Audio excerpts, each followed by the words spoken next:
A bloody leap year, you're crazy, Dot's mum protested, pouring too much tea into Dot's cup. Getting the date in everyone's diary was a nightmare, you know, and how are you meant to celebrate your anniversary every year? We'll celebrate every 4 years, Dot said, taking her teacup before her mum purposefully added an excess of milk to punish her. And hardly anybody gets married on the 29th of February, which makes our day more special. It's done now, I suppose. Her mum heaped sugar onto a teaspoon and moved it towards Dot's cup. Dot placed her hand over her tea. Not for me.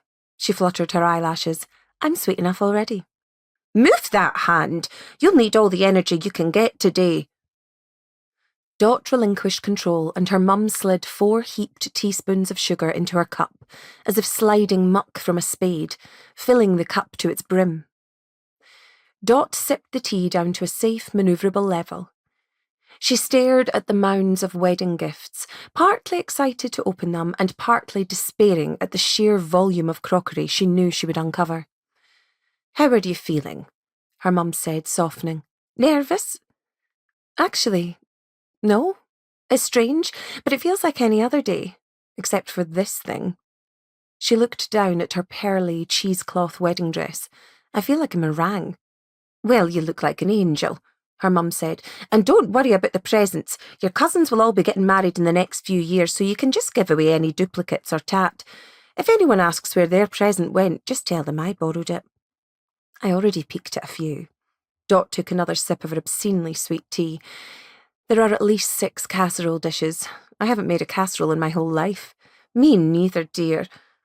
Dot's mum took a tarnished golden pocket mirror from her posh purse and flipped it open, checking her lips. I'll redo our lippy once we're finished. We ought to look our best. People will remember today, and all eyes are on the mother of the bride. She added another stealthy sugar to Dot's cup.